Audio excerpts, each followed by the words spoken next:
Statale 640 Porto Empedocle Caltanissetta, a grandi passi verso il suo completamento. A giugno saranno aperti altri 3 km, a luglio 4. Si tratta di una strada statale interessata da lavori di raddoppio della carreggiata che collega Porto Empedocle allo svincolo di Caltanissetta sull'autostrada A19 e lungo il suo percorso attraversa i territori comunali di Porto Empedocle, Agrigento, Favara, Racalmuto, Canicattì, San Cataldo e Caltanissetta.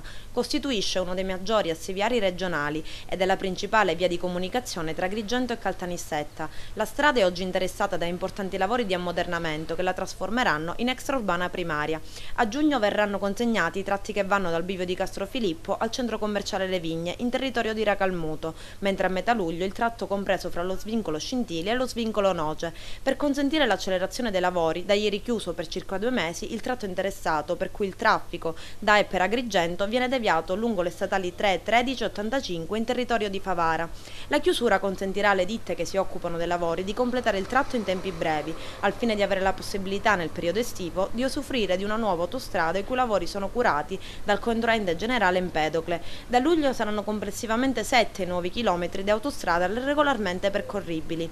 Con l'apertura di questo nuovo tratto, dichiara per Francesco Paglini, project manager dell'Empedocle, consegniamo al territorio una buona parte della nuova 640. Al termine dei lavori previsti per il 2020, l'arteria sarà costituita da 2 carreggiate separate con 2 corsie per senso di marcia, più corsia d'emergenza, senza incrocio a raso. I lavori sono stati suddivisi in 2 lotti, uno per il tratto agrigentino, l'altro ricadente nel Nisseno.